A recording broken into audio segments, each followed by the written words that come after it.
আল্লাহ একদিন আজরাইলকে জিজ্ঞেস করলেন, হে আজরাইল, বনি আদমের রূহগুলো তুমি কবজ করেছো, দায়িত্ব তোমার। হে আজরাইল, তুমি আমারে জানাও না ওই বনি আদমের মধ্যে কোন কোন রূহ কবজ করতে তোমার অনেক কষ্ট হয়েছিল। আজরাইল জানায়া দেয়, ও দয়ার মালিক, বনি আদমের মধ্যে দুইটা রূহ কবজ করতে আমার অনেক কষ্ট হয়েছে। কোন দুইটা রূহ? বলে, এক নম্বরে এক আল্লাহর বান্দি মহিলা, বিশাল এক সমুদ্র, সমুদ্রের মধ্যে জাহাজটা প্লাবনের মধ্যে পড়িয়া যখনই ডুবিয়া যাবে, ওই হালাতে সবাই ডুবিয়া গেল। এক প্রেগনেন্ট মহিলা, গর্ভবতী মহিলা কাঠের মধ্যে বসা, একটু পরেই এই মহিলা একটা বাচ্চা প্রসব করবে। তোমার কুদরতের কারিশমা, ওই কাঠের উপরে আল্লাহর বান্দির একটু পরে প্রসব হয়ে গেল। সন্তানটা দুনিয়ার মধ্যে ওই কাষ্ঠের উপরে যখন দুনিয়াতে আসলো, তখনই তোমার অর্ডার হয়ে গেল, হে আজরাইল, যাও এই বান্দির রূহটাকে কবজ করে তুমি নিয়ে চলে আসো। আমি যখন ওই কাঠের উপরে ঝুলন্ত ঝুলন্ত ওই মহিলার রূহটাকে কবজ করার জন্য যখন আমি চলে গেলাম, আমার মনের মধ্যে অনেক কষ্ট ওই সময়ে লেগেছিল। কারণ কি আল্লাহ জানেন না? কারণ হলো এই কাঠের মধ্যে যে এই বান্দি সন্তানটা, ওই সন্তানের কি উপায় হবে? ওই যাবে, কারণ দুনিয়াতে তার মা থাকবে না। মা ছাড়া সন্তানেরা যেই পরিমাণ পাগল পারা হয়ে যাবে, হে বান্দারা ওই হসপিটালের বেডের মধ্যে গিয়া দেখবেন ওই জায়গার মধ্যে কত মায়েরা ডেলিভারির সময় দুনিয়া থেকে বিদায় নিয়ে চলে গেল। সন্তানেরা কত কষ্ট করে লালিত পালিত হয়ে গেল, কারণ দুনিয়াতে মা নাই। মা ছাড়া সন্তানটা দুনিয়াতে টিকে থাকতে পারে না। 70 বছরের ওই মুরব্বী নিজের মা হারাইয়া কান্দে, চোখের পানি ফালাইয়া, ওই বাবা হারাইয়া কান্দে।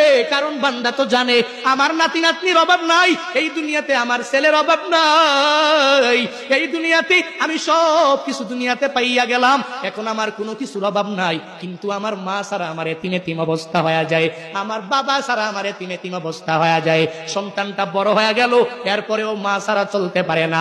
মা যার নাই, মনে হয় ঘরের মধ্যে কোনো একটা নাই।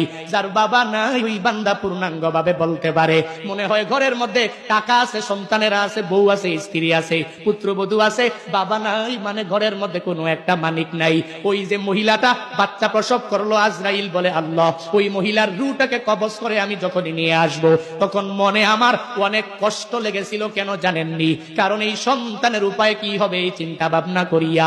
কারণ আপনার আদেশ আমার মানাই লাগবে, কারণ আল্লাহর আদেশের উপরে অন্য কোনো কিছু করা যাবে না।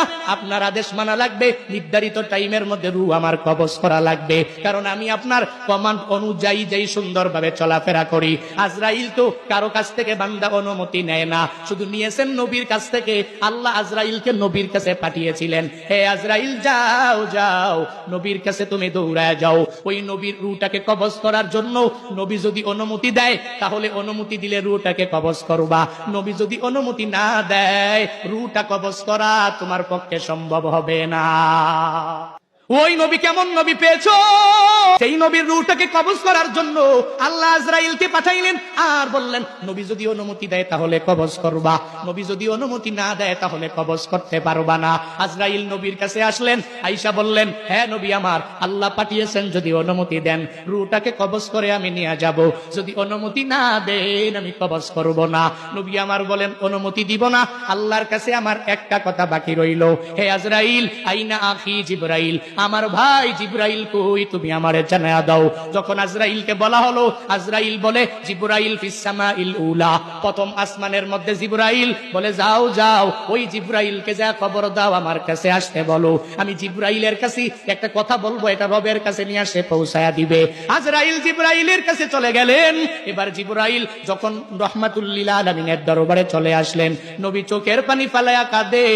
এই দেখে জিবরাইল ও চোখের পানি ফালাইয়া যখন কাঁদে, নবী আমার ডেকে বলে, হে ভাই জিবরাইল, তুমি কেন চোখের পানি ফালাইয়া কান্না করো বুঝলাম না।